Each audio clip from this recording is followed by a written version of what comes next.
Video class में छात्रों आपका स्वागत है। आज सीबीएसई बोर्ड के कक्षा 10 हिंदी आ के पाठ्यक्रम में हम पढ़ने जा रहे हैं अपठित गद्यांश। अपठित गद्यांश आपके प्रश्न पत्र में 10 अंकों का आता है।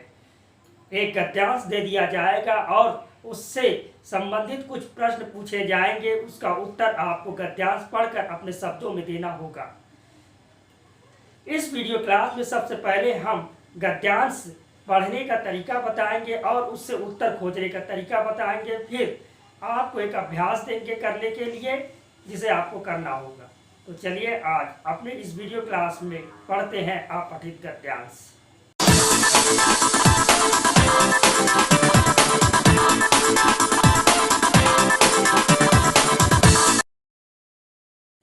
छात्रों कक्षा 9 के अपठित गद्यांश में कुल 10 अंकों का प्रश्न पूछा जाएगा, लेकिन प्रश्न इस तरह से होंगे। इसमें से 2-2 अंकों के 4 प्रश्न होंगे और 1-1 अंक के 2 प्रश्न होंगे। एक प्रश्न शीर्षक से संबंधित होगा, यानी अपठित गद्यांश को पढ़कर आपको सही शीर्षक भी बताना होगा, यानी टाइटल भी बताना होगा। तो आइए चलते हैं अपठित गद्यांश को पढ़ते हैं। छात्रों, अब हम अपठित गद्यांश शब्द का अर्थ जानेंगे। तो आपके स्क्रीन पर लिखा है अपठित गद्यांश। अपठित गद्यांश में पहला शब्द अपठित।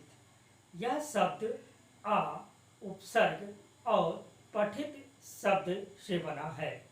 अब आ मतलब यानी आ उपसर्ग का मतलब नहीं और पठित का मतलब होता है पढ़ा गया। दोनों शब्दों को मिलाए तो जो नहीं पढ़ा गया, तो अपठित का अर्थ नहीं पढ़ा गया। फिर दूसरा शब्द इसमें है गद्यांश। गद्यांश शब्द भी 2 शब्दों से मिलकर बना है, गद्य और अंश।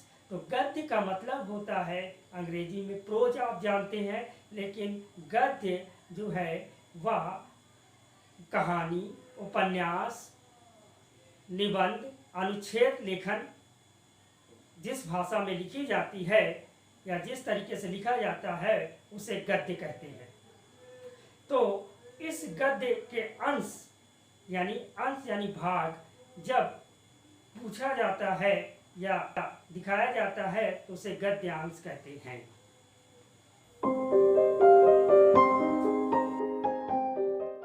इस तरह पठित गद्यांश का मतलब वह गद्य भाग जो पहले नहीं पढ़ा गया है। छात्रों, अब एक प्रश्न उठता है कि अपठित गद्यांश क्यों पूछा जाता है। तो आइए इस पर विचार करते हैं। स्क्रीन पर देखिए पहला पॉइंट, यह प्रश्न इसलिए पूछा जाता है कि गद्यांश को समझने की शक्ति, यानी कि आप जो गद्य जो अंश पढ़ रहे हैं उसको आप पढ़कर समझ पा रहे हैं कि नहीं, इसका मूल्यांकन होता है। जैसे कि मान लीजिए कि आप कोई साहित्य पढ़ रहे हैं या कोई अखबार पढ़ रहे हैं, तो उस भाषा के गद्य को समझने की शक्ति आप में विकसित हुई है कि नहीं। दूसरा पॉइंट देखिए स्क्रीन पर, अपठित गद्यांश पढ़कर परीक्षार्थी कितना उन विचारों को समझा, यानी जो आप अपठित गद्यांश पढ़ेंगे फिर उसको किस तरह से कैसे समझा और फिर उत्तर देते समय मूल्यांकन आपका हो जाएगा, यानी आपको देखा जाएगा कि आप अपठित गद्यांश के विचारों को किस तरह से समझ पाते हैं। फिर उस विचारों को पॉइंट नंबर 3 में, यानी कि जो बातें पूछी गई प्रश्न में, उन बातों को किस तरीके से आप लिखते हैं, कैसे प्रेजेंट करते हैं, उन विचारों को किस तरह से व्यक्त करते हैं। तो इसलिए अपठित गद्यांश पूछा जाता है। और अपठित गद्यांश इसलिए पूछा जाता है कि आपकी भाषा में जो शब्द है वो कितने समृद्धशाली हुए हैं।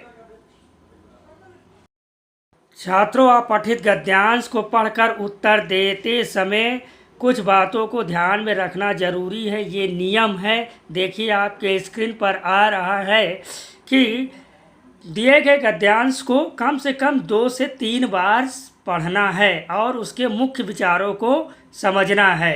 गद्यांश के आधार पर प्रश्न के उत्तर देना चाहिए, न कि अपने विचारों के अनुसार। प्रश्नों के उत्तर अपनी भाषा में देना चाहिए, लेकिन हूबहू उस तरह से उतारना नहीं चाहिए। टाइटल हमेशा सही और छोटा होना चाहिए और मूल भाव को व्यक्त करने वाला होना चाहिए।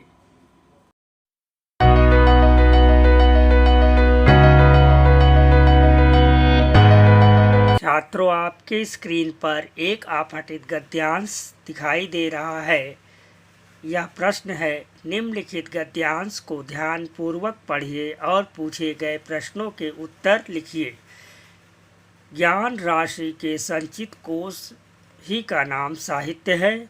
सब तरह के भावों को प्रकट करने की योग्यता रखने वाली और निर्दोष होने पर भी यदि कोई भाषा अपना निज का साहित्य नहीं रखती तो वह रूपवती भिखारिणी की तरह कदापि आदरणीय नहीं हो सकती। उसकी शोभा, उसकी श्री संपन्नता, उसकी मान मर्यादा उसके साहित्य ही पर अवलंबित रहती है। छात्रों, जो अब तक पढ़ा उसका अर्थ समझ लीजिए। पहली लाइन में लिखा है, ज्ञान राशि के संचित कोश ही का नाम साहित्य है। यानी साहित्य वह है जिसमें ज्ञान के रूप में चीज़ें संचित हों, वह साहित्य है। यहाँ राशि का अर्थ रुपया पैसा से है और कोश का अर्थ धन दौलत से है, यानी कि ज्ञान का रुपया पैसा या धन दौलत। इसी तरह सब तरह के भावों को प्रकट करने की योग्यता रखने वाली, यानी हर तरह की भावों को प्रकट करने वाली, और निर्दोष यानी जो उसमें किसी भी तरह का दोष यानी कोई कमी ना हो। लेकिन ऐसी भाषा है, लेकिन अगर उसका कोई साहित्य नहीं है, निज का मतलब अपना कोई निज माने खुद का कोई साहित्य नहीं है, तो वह रूपवती भिखारिणी की तरह है। यानी कि वो रूपवान तो है भाषा, लेकिन साहित्य न होने के कारण यानी कि वो भिखारिन की तरह है, क्योंकि उसके पास ज्ञान रूपी राशि यानी धन नहीं है, यानी ज्ञान के धन वाला साहित्य नहीं है।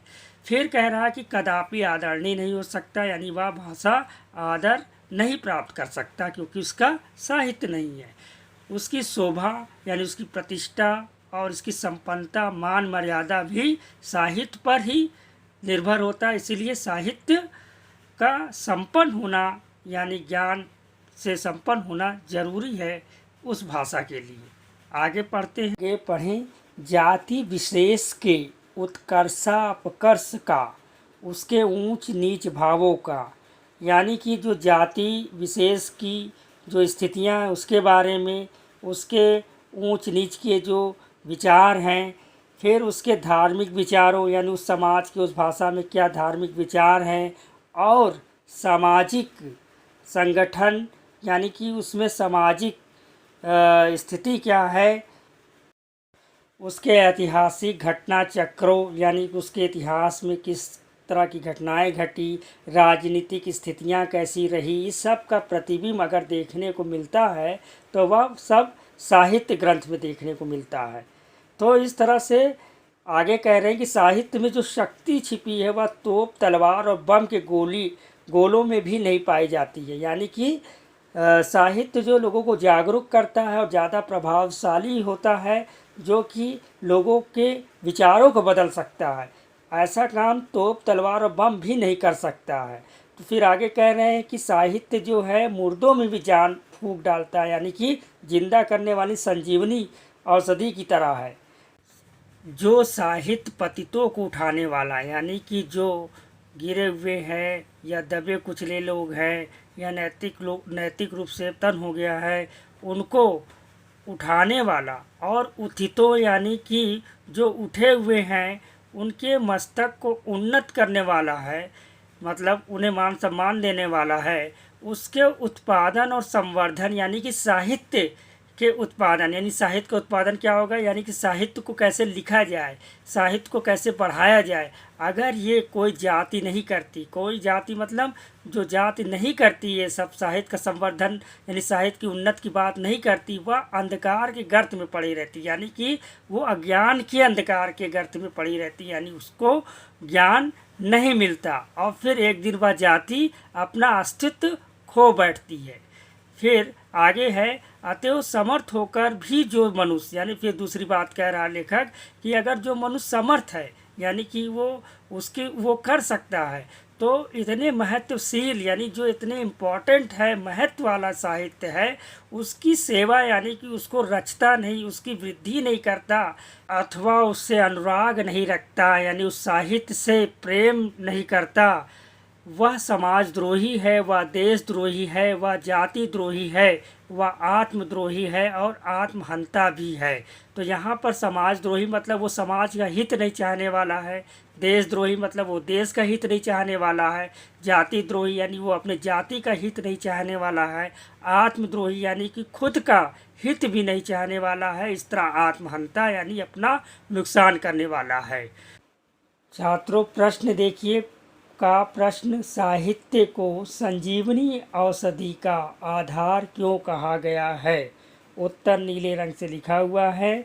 साहित्य को संजीवनी औषधि का आधार इसलिए कहा गया है क्योंकि साहित्य मुर्दों को जिंदा करने और पतितों को उठाने की क्षमता रखता है।